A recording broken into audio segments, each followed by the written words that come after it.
strange thing about religion, and it shows how effective this has been. Of course, came the discoverers. How to discover us? Of course, came the Christians, Christianization of the world. And thereafter came the military, and it was the end of the story. And usually we criticize everything about Europe, everything about the conquista, about the conquest. How horrible what happened, slave trade, etc. And about these horrible Europeans, and these monsters and so forth. But the small gift that they brought for Christmas, Christianity, Catholic religion, that's the most wonderful thing that the world, the third world, has ever seen. So deep it was implanted, imprinted into the hearts of the people, but they didn't realize for centuries. That was real, that was a real loving relationship to nature, that was living, that was creative, was destroyed. And put into there was something strange, alienating. The most destructive and alienating thing that you can imagine, religion. Everybody defines religion in a sense as ours. Without religion, I convert myself into a pig. And yet, no criticism. And that was the decisive moment. Right? That was the decisive moment. And how was it possible to introduce this mental holocaust? First, you had to introduce a physical holocaust. You have to destroy all indigenous peoples. You have to turn the whole Africa, Asia, Latin America into a living hell, the only hell that ever would exist. So, then afterwards, the creature, the oppressed creature, will be sighing. The sighing of the oppressed creature, says Marx. That's religion. Then you will have the heart of heartless world. Then you're going to have conditions that are soulless. Then you're going to have not only opium of the people, as strychnine of the people. And this is the original mental holocaust. And the strange thing, till today, 90% of the whole world is still caught into this. And this is a stumbling block for conscientization. This is a stumbling block for revolution. Because at least the bourgeoisie separated church and state. How far did we separate church and state in the so-called third world? In any case, to emancipate ourselves, there's no way you have to get rid of religion. And religion fit nicely into ideology. The ideology is precisely defend the status quo, the establishment. And nowadays, the empire of Moloch. And nowadays, all the mass media, and all radio and television and so forth, internet, Twitter, Facebook, all control the mind of the people, of the youth. And if they can't control it directly, they control it with LSD, with Prozac, and so forth. And in fact, this is the biggest crime that one could ever imagine. The biggest crime committed by ruling classes, by the capitalist system, is the burning, the destruction of the mind, of the human mind. This is the mental holocaust. And in fact, if we don't see this, we don't understand this, we're not getting anywhere.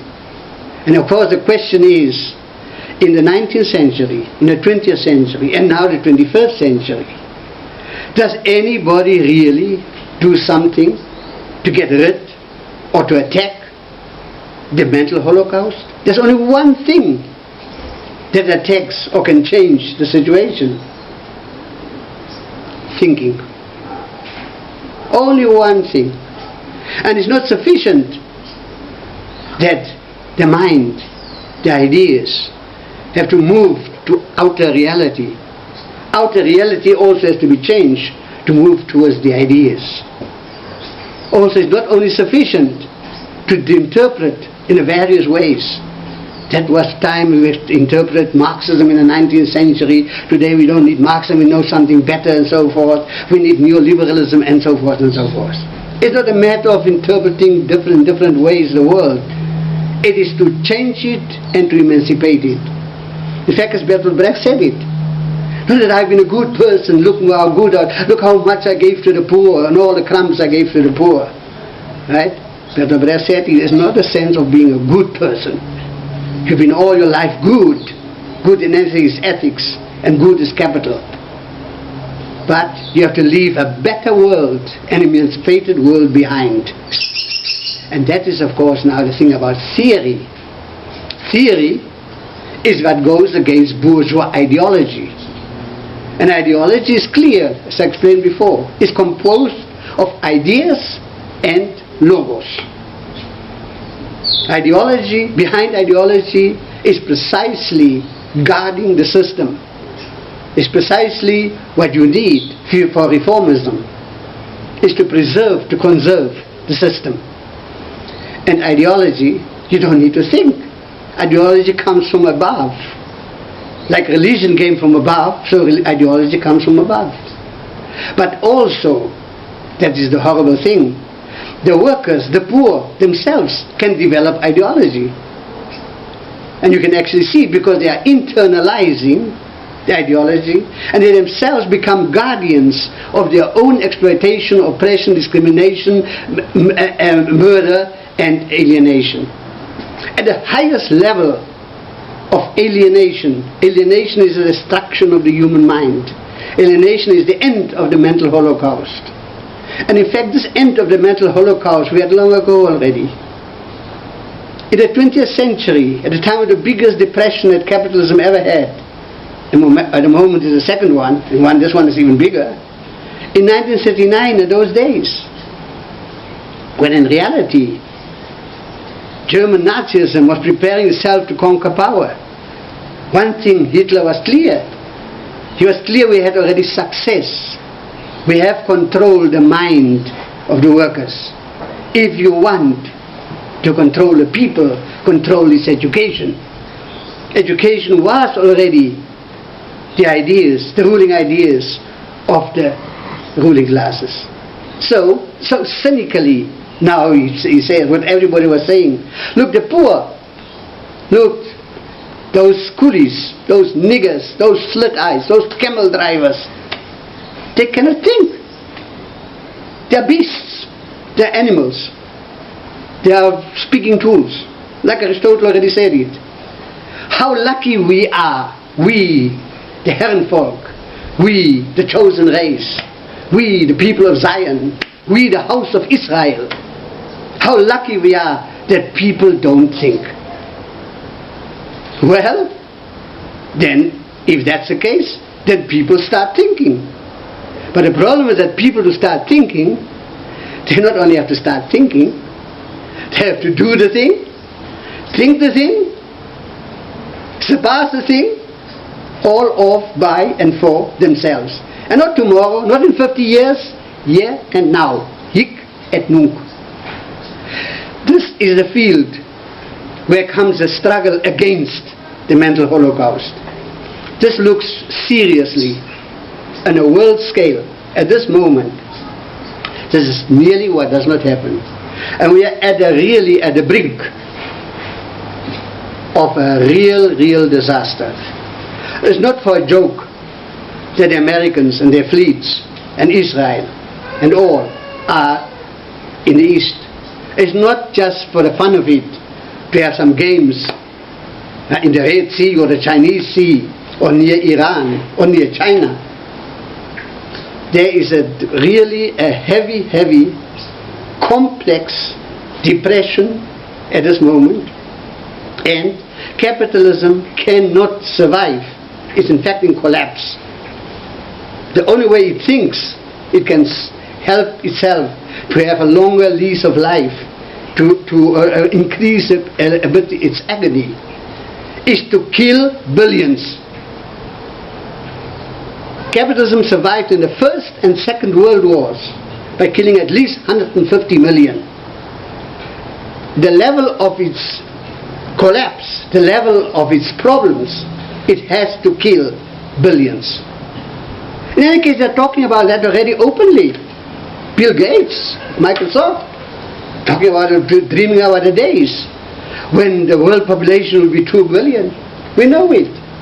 We know the United Nations is interested in reducing the poverty of the third world, by reducing, of course, the poor. We know that the whole system, the whole economic system has changed. And the world market, which was built originally on the backs of the poor of Latin America, the poor of Africa, and the poor of Europe, that this, we know already, that in the world market, what is being sold and bought there, what the poorest of the poor can buy, they're outside the world production already in reality. And in the capitalist world, something that not serve, something cannot be used for any exchange value, you throw into the rubbish basket. Or like the mad cows, 1 million, you just burn them. And for what reason do we have all these weapons of mass destruction? To chase extraterrestrial beings? For what? For what were all these weapons accumulated? For this moment. And in fact, we're standing right in front of a nuclear world war. Not only because Fidel Castro is prophesying us or predicting this. It's just a simple logic.